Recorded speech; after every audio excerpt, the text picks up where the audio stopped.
ক্বালা ফাতুআদু রূহুহু ফি জাসাদিহি, অতঃপর এই মুমিন ব্যক্তির রূহটা সেই ব্যক্তির দেহে দেয়া হয়। যখন আমরা মানুষকে দাফন করি তখন ওই তার দেহে ফেরত দেওয়া হয়। সহিহ বুখারী মুসলিমের অন্যান্য হাদিসে এসেছে, যখন তারা দাফন করে, দাফন করার পর যারা দাফনকারী তারা 40 কদম চলে গেলেই রূহটা তার দেহে দিয়ে দেওয়া হয়, মানে পুনরুজ্জীবিত করা হয়। তারপরে ফায়াতিহি মালাকানি ফায়ুজলিসানিহি ফায়াকুলানি লাহু, দুজন ফেরেশতা আসেন। ফেরেশতা দুজনের নাম কি? মুনকার ওয়ান নাকির। মুনকার ওয়ান নাকির দুজন ফেরেশতা আসেন, এসে তাকে বসান। তিনি তো শোয়া থাকেন, শোয়া থেকে বসান। ফায়াকুলানি লাহু, তারপরে তাকে প্রশ্ন করেন। এই প্রশ্ন করছেন এ ব্যক্তি কি এখন মুমিন না কাফের? এতক্ষণ বর্ণনা করলাম কি মুমিন ব্যক্তির, এই মুমিন ব্যক্তিকে প্রশ্ন করছেন মান রব্বুকা, তোমার রব কে? এই প্রথম প্রশ্ন। আল্লাহ কিন্তু প্রশ্ন আউট করে দিয়েছেন, রাসূল সাল্লাল্লাহু আলাইহি ওয়াসাল্লামের মধ্যে প্রশ্ন আউট করে দিয়েছেন, মান রব্বুকা, তোমার রব কে? যদি সেই রূহটা মুমিন ব্যক্তির হয়, ব্যক্তি মুমিন হয়, তখন সে বলবে রব্বি আল্লাহ, আমার রব হলেন আল্লাহ। এই উত্তর, প্রশ্নও পেলেন, উত্তর পেলেন। আল্লাহ কিন্তু নকল করে দিয়েছেন, প্রশ্ন আউট করে দিয়েছেন। দ্বিতীয় প্রশ্ন, ফায়াকুলানি লাহু মা দীনুকা, তোমার দিন কি ছিল, তোমার জীবন ব্যবস্থা কি ছিল, তোমার ধর্ম কি ছিল, ধর্মের নামটা বলো। তখন ফায়াকুলু, তখন ওই মুমিন ব্যক্তি বলবে দীনিয়াল ইসলাম, আমার জীবন ব্যবস্থা, আমার ধর্ম ছিল ইসলাম। এখানে এই যে প্রশ্ন, আদম থেকে শুরু করে কিয়ামত পর্যন্ত যত মানুষ আসবে সবাইকেই একই প্রশ্ন করা হবে না উল্টোপাল্টা? একই প্রশ্ন। প্রশ্ন যদি একই হয়, এবার ইব্রাহিম আলাইহিস সালামকে কি প্রশ্ন করা হয়েছিল? একই, আমা দীনুকা, তোমার দিন কি? তারপরে ওই দাউদ আলাইহিস সালাম, সুলাইমান আলাইহিস সালাম, ঈসা আলাইহিস সালাম, মুসা আলাইহিস সালাম, তাদেরকে কি প্রশ্ন করা হয়েছিল? একই। তারা কি উত্তর দিয়েছিলেন? দীনিয়াল ইসলাম। তাহলে আদম থেকে শুরু করে কিয়ামত পর্যন্ত যত রাসূল এসেছেন প্রত্যেক রাসূলের দিন ছিল ইসলাম, প্রত্যেক নবীর দিন ছিল ইসলাম। ধর্ম একটাই, কিন্তু শরিয়ার নিয়মটা ছিল কি? ভিন্ন।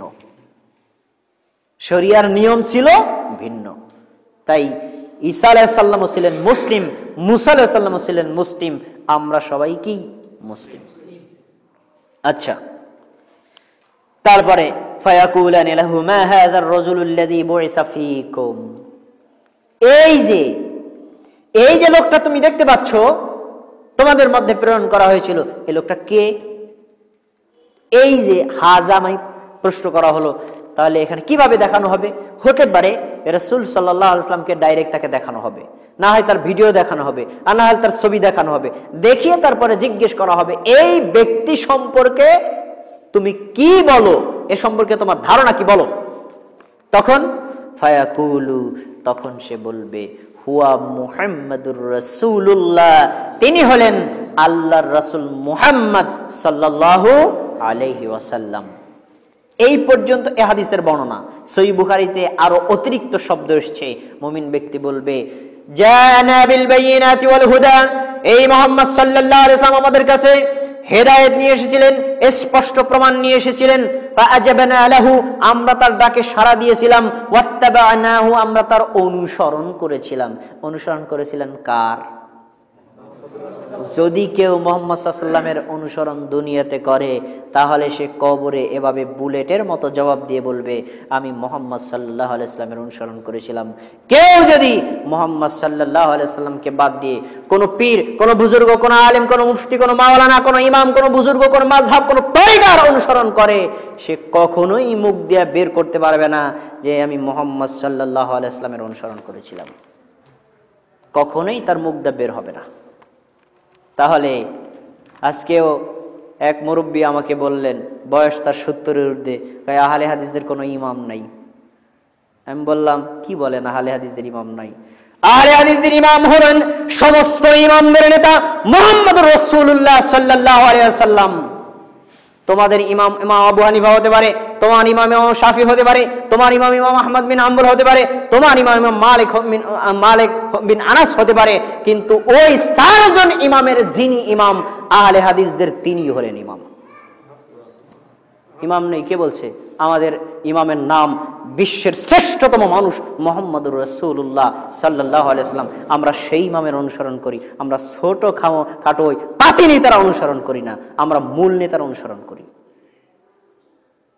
আচ্ছা, 3টা প্রশ্ন করা হলো, 3টা উত্তরও পেয়ে গেলেন ফেরেশতাগণ। এখন এই 3টা প্রশ্ন কমন, সব মানুষকে 3টা প্রশ্ন করা হবে। তবে যেহেতু তিনি 3টি উত্তর সঠিক দিয়েছেন, ফেরেশতারা খুশি হয়ে তাকে আরেকটা প্রশ্ন করবেন, খুশি হয়ে আরেকটা প্রশ্ন করবেন। যেমন আমি ওই সময় ক্লাস 6 বা 7-এ পড়ি। ক্লাস 6-এ আমাদের সহজ সুপার একটা পড়া দিয়েছেন, পড়াটা মুখস্থ করার জন্য বলছেন। আমার একা মুখস্থ হয়েছে, আর কারো মুখস্থ না, আমি শুনাইছি। এখন করছে কি, ওই শিক্ষক সবাই একটা করে পিটান দিছে। এখন আমার বলছে শহীদুল ইসলাম, সবাই পিটান খেলে তুমি মিস যাবা, তুমিও একটা খাও। বলেন তো, আমারে কি রাগ করে দিচ্ছেন না খুশি হয়ে দিচ্ছেন? খুশি হয়ে দিচ্ছেন। তারপর এই যে চাকরি হলো আমার, ঢাকায় গেলাম ইন্টারভিউ দিতে। তো ইন্টারভিউ সময় আমাকে জিজ্ঞেস করছে, আপনার নাম কি? বললাম শহীদুল ইসলাম। তো বলেন তো শহীদুল ইসলামের নামটা কোরআনের কোথায় আছে? তখন আমি আয়াত বললাম, শাহিদাল্লাহু আন্নাহু লা ইলাহা ইল্লাহু। আমি বললাম যে এই আয়াতটা যখন বলেছি ওনারা এত খুশি হয়েছে, তখন বলছে আপনি কি হাফেজ? আমি বললাম না, আমি হাফেজ না। আচ্ছা, এই প্রশ্ন কি আসলে ইন্টারভিউর অন্তর্ভুক্ত? আপনি কি হাফেজ, এটা কি ইন্টারভিউর অন্তর্ভুক্ত? এটা কেন করা হয়েছে? উত্তর পেয়ে খুশি হয়ে এই প্রশ্ন করা হয়েছে।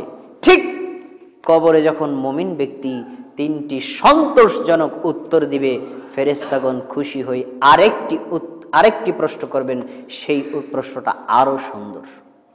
এই প্রশ্ন আপনারা অনেকেই হয়তো শুনেননি।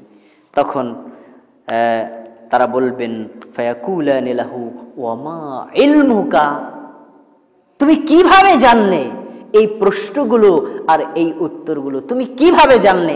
কিসে তোমাকে জানালো? কোথা থেকে তুমি জানলে? তা এই প্রশ্ন করেছেন কিভাবে? খুশি হয়ে। কিভাবে তুমি জানলে বলো তো? দেখেন এবার মুমিন ব্যক্তির উত্তর, কঠিন উত্তর। ফায়াকুলু, তখন সে বলবে, ক্বরাতু কিতাবাল্লাহ, আমি আল্লাহর কিতাব পড়েছি। ফাআমানতু বিহ, আমি তার উপর ঈমান এনেছি।